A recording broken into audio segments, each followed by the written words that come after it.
ایک بندہ کنویں میں ہے، ٹھیک ہو گیا، اور ایک بندہ جو ہے باہر کھڑا ہے. وہ آپ کا ٹیچر ہو سکتا ہے، آپ کا استاد ہو سکتا ہے، آپ کا مینٹور ہو سکتا ہے، کوئی بھی لیڈر ہو سکتا ہے. اب وہ جو اندر بیٹھا ہے اس کو سمجھ نہیں آ رہی کہ میں یہاں سے باہر کیسے آؤں، تو اس کو کسی ایسے شخص کی ضرورت ہے کہ وہ اوپر سے اس کو کھینچے اور باہر لے آئے. اب وہ باہر کھڑا ہو کے کنارے پہ بتا رہا ہے کہ یہ ایسے ایسے یہ سٹیپ بنے ہوئے ہیں، یہاں سے اوپر آ جاؤ، لیکن اس کو نہیں سمجھ آ رہی ابھی بھی. پھر وہ کوئی اور راستہ بتاتا ہے، وہ کہتا ہے نہیں یہ چھوٹے چھوٹے سٹیپ لگے ہوئے ہیں، یہاں سے ایسے پکڑو اور اوپر آ جاؤ. اب وہ بندہ پھر بھی کچھ نہیں کر رہا اور اندر کا اندر ہی بیٹھا ہوا ہے. تو زندگی میں بیٹے یاد رکھیں، یہ زندگی ہماری بھی ایک کنواں ہے، ہم اس کنویں میں بیٹھے ہوئے ہیں. آپ کا ٹیچر، آپ کا مینٹور، آپ کا لیڈر، آپ کا کوئی رہنما آپ کو راستے بتا رہا ہے کہ یہ چیزیں ہیں، ان کے اوپر قدم رکھو اور اوپر آ جاؤ. لیکن تب تک آپ اوپر نہیں آ سکتے جب تک آپ خود سٹیپ نہیں اٹھاؤ گے. یاد رکھیں، کسی نے، اس مینٹور نے نیچے آ کے آپ کے پاؤں کو پکڑ کے تو اٹھا کے اس سٹیپ کے اوپر نہیں رکھنا. اس نے صرف آپ کو گائیڈ کرنا ہے، آپ کو رہنمائی دینی ہے کہ یہاں سے ایسے کر لو.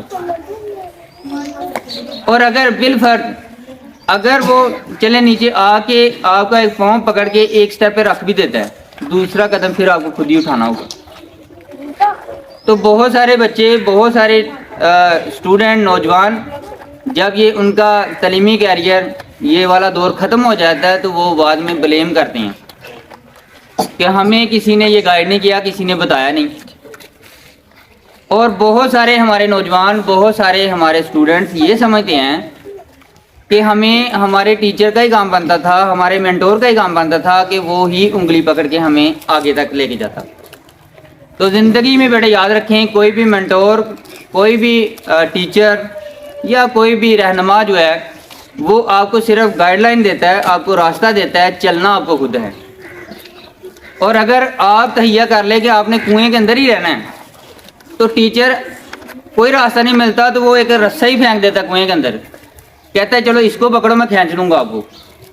تو وہ ایسے ہاتھ باندھ کے کنویں کے اندر بیٹھا رہے اور کہے نہیں، اب پورا جال پھینکو، اور ایک بندہ بھی نیچے پھینکو، وہ مجھے جال سمیت باندھ کے تو پھر اٹھا کے باہر لے آئے تو لے آئے، ورنہ میں نے نہیں رہنا. تو ایسے واقعات چند ایک ہوتے ہیں کہ اللہ کی رحمت اتنی مہربان ہوتی ہے، بندہ کہتا ہے کہ میں نے نہیں آگے آنا، میں نے نہیں آگے آنا، تو پھر اللہ جال پھینک کے بھی اس کو اٹھا کے باہر لے ہی جاتا ہے. لیکن وہ کوئی ایک واقعہ ہوتا ہے، ورنہ قانون فطرت یہ ہے کہ آپ کو رہنمائی ملے گی، آپ کو راستے بتانے والے ملیں گے، لیکن چلنا آپ کو خود پڑے گا. تو یہ چیزیں بیٹے آپ کو سمجھانے کا مقصد یہ ہے کہ آپ کے ٹیچر آج آپ کے ہاتھ پکڑ پکڑ کے آپ کو لکھنا سکھا رہے ہیں. یہ مثال ویسے ہی ہے جیسے میں نے کہا کہ ٹیچر نے نیچے آ کے آپ کا سٹیپ پکڑ کے ایک سٹیپ رکھ دیا، پھر دوسرا سٹیپ آپ کو پھر خود چلنا ہے. چلیں اس سٹیپ سے بھی آپ گزر گئے، لیکن پھر بھی آپ نے ارادہ نہیں کیا اوپر آنے کا.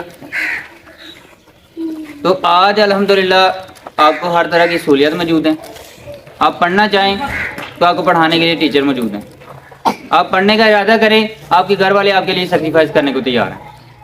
آپ پڑھنے کا ارادہ کریں، آپ کو ہر بندہ رہنمائی دینے کے لیے تیار ہے. لیکن بات پھر وہی آ جاتی ہے کہ آپ کہیں کہ سارا کچھ اگلا ہی بندہ کرے گا، تو ایسی بات پھر آپ کچھ نہیں کر سکتے، پھر آپ جہاں کے جہاں ہیں وہیں کے وہیں رہ جائیں گے. تو اللہ تعالی ہمیں جو پڑھا ہے، سیکھا ہے، اس پر عمل کرنے کی توفیق عطا فرمائے. جزاکم اللہ خیر.